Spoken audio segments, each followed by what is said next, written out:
आज public interest में सबसे पहले देश के राष्ट्रपिता महात्मा गांधी को श्रद्धांजलि। 1948 में आज के ही दिन बापू की हत्या कर दी गई थी। आज प्रधानमंत्री नरेंद्र मोदी ने राजघाट पर जाकर बापू को नमन किया, उनकी समाधि पर फूल चढ़ाए। फूल तो राहुल गांधी ने भी चढ़ाए, लेकिन वो बिहार में थे। आप जानते हैं, महात्मा गांधी ने अंग्रेजों के खिलाफ कई आंदोलन किए थे, लेकिन उनका पहला सत्याग्रह बिहार के चंपारण में हुआ था, नील की खेती करने वाले किसानों के शोषण के खिलाफ। आज इसी चंपारण का एक बार फिर जिक्र होने लगा है, मगर वजह थोड़ी अलग है। प्रधानमंत्री नरेंद्र मोदी यहां चुनावी रैली करने वाले थे। बेतिया में 4 फरवरी को उनकी पब्लिक मीटिंग तय थी, लेकिन ऐन मौके पर एक बार फिर मीटिंग आगे बढ़ा दी गई और बिहार में उनका चुनावी कैंपेन फिर टल गया। सवाल है, आखिर ऐसा क्यों? क्यों प्रधानमंत्री की रैली बार बार टाली जा रही है? मैं नीतीश कुमार सत्यनिष्ठा से एक ज्ञान करता हूं।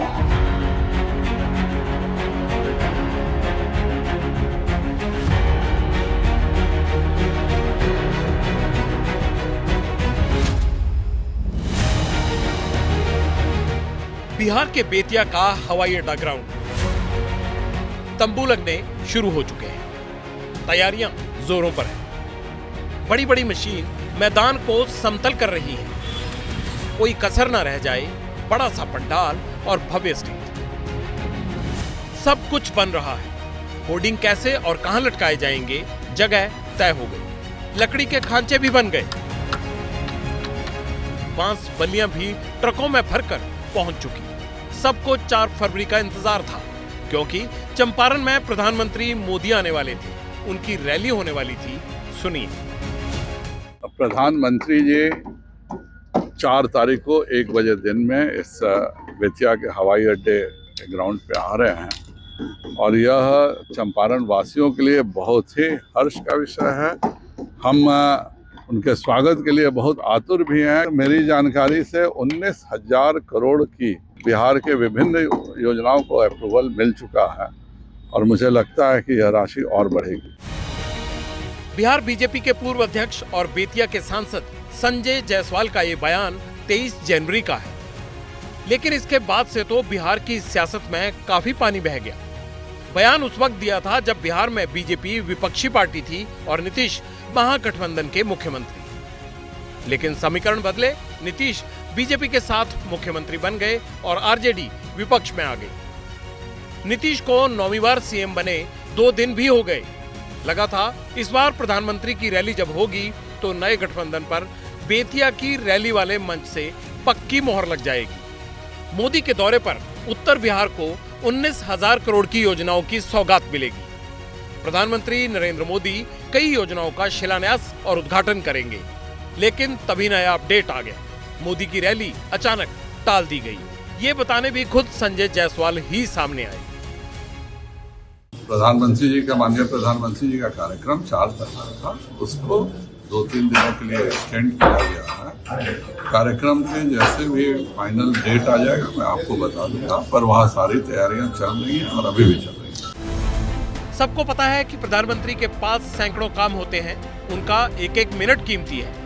एक दिन में कई दौरे लगते हैं और बिहार की जनता ये जानती है कि रैली तो देर सवेर हो ही जाएगी, मगर वो ये जानना चाहती है कि आखिर ये टाली क्यों गई।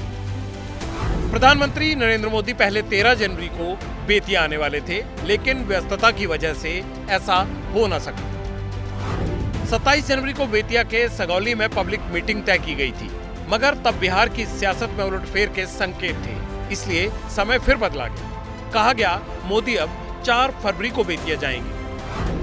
28 जनवरी को नीतीश कुमार ने बीजेपी के साथ अलायंस किया, सीएम पद की शपथ ली। रैली की तैयारियों के बीच तीसरी बार रैली स्थगित कर दी गई। अब कहा जा रहा है कि फरवरी के दूसरे हफ्ते में पीएम बिहार आ सकते हैं। बस इसी बात को विपक्ष ने मुद्दा बनाकर पकड़ लिया है और मोदी के फिलहाल बिहार नहीं आने पर अपना ही विश्लेषण करना शुरू कर दिया है। ये भी हो सकता है कि उनके साथ मंच साझा नहीं करना चाह रहे मुख्यमंत्री जी के साथ, क्योंकि मुख्यमंत्री जी का जो लेटेस्ट डेवलपमेंट हुआ, जो उन्होंने फिर से एनडीए के साथ हाथ मिलाया, तो कहीं ऐसा ना हो कि प्रधानमंत्री जी चुनाव से पहले मंच साझा कर लें और फिर नीतीश कुमार पलटी मार के चले जाएं, तो इसी कारण से जो है अब जदयू के कार्यकर्ता हमारे साथ मिल करके हमारे जिले में हमने ग्रास रूट में इतने सारे प्रोग्राम कर दिए कि अब उनको शक्ल दिखाने में डर लग रहा है कि अब हम जाकर के क्या बोलेंगे। क्या यही बात है या वजह फिर कुछ और है? वैसे इस बात में कोई शक नहीं कि इस बार अलायंस में बीजेपी और नीतीश के बीच वो वाली केमिस्ट्री नहीं है जो पहले हुआ करती थी। बीजेपी का पलड़ा भारी है। दिल्ली से ये संदेश दिया गया है कि भले ही सीएम नीतीश रहे, लेकिन बीजेपी की बात डंके की चोट पर सुनी जाएगी। दूसरी तरफ बीजेपी इन बातों को भी समझ रही है कि इस बार आरजेडी पीछे नहीं हटी, आखिर तक सपोर्ट दिया, निकले तो नीतीश ही। बीजेपी जान रही है कि जनता के बीच मैसेज ये गया है कि तेजस्वी तो काम कर रहे थे, सरकारी नौकरियां दिलवा रहे थे। बातें इस तरह की भी हैं कि इस वक्त तेजस्वी यादव के साथ जनता की सहानुभूति है। जनता को लगता है नीतीश ने गलत किया। चौंकाने वाली बात यह भी है कि इतना सब होने के बावजूद तेजस्वी मुखर होकर नीतीश का विरोध नहीं कर रहे, आदरणीय कहकर संबोधित कर रहे हैं, यानी सम्मान के दायरे में। और अभी तो खेल शुरू हुआ है, खेल बाकी है। अभी इन लोग जो भी करें, लेकिन मेरा स्पष्ट रूप से मानना है कि जनता हमारे साथ है और हमारा साथ देगी। और हम तो भाजपा के लोगों को भी धन्यवाद देते हैं, शुभकामनाएं देते हैं। चलो, जनता दल यूनाइटेड को अपने साथ लिया।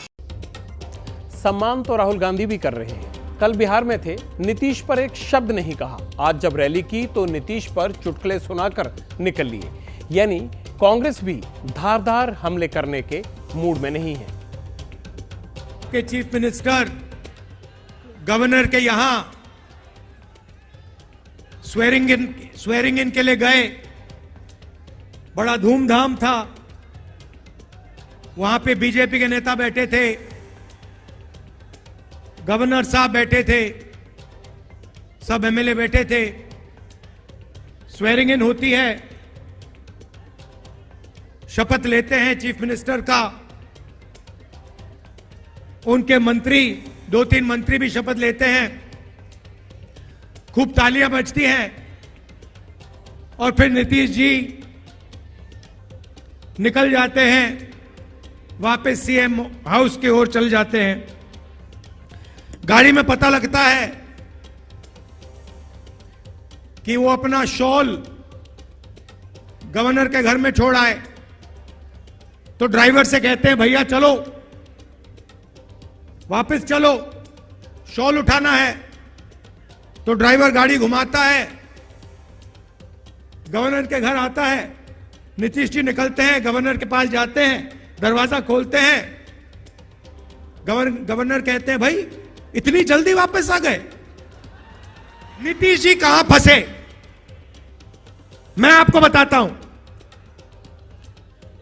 मैंने नीतीश जी से साफ कह दिया कि देखिए, आपको जाति जनगणना बिहार में करनी पड़ेगी, हम आपको छूट नहीं देंगे।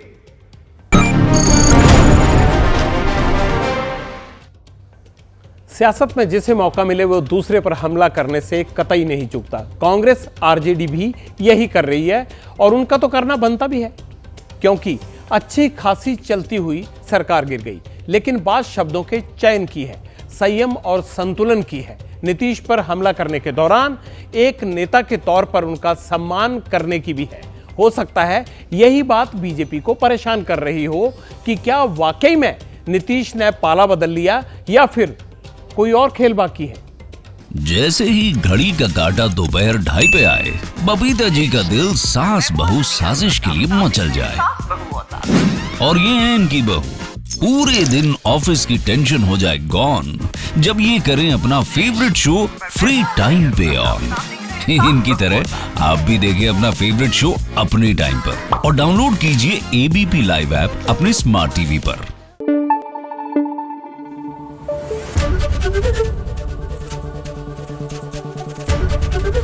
एबीपी न्यूज आपको रखे आगे।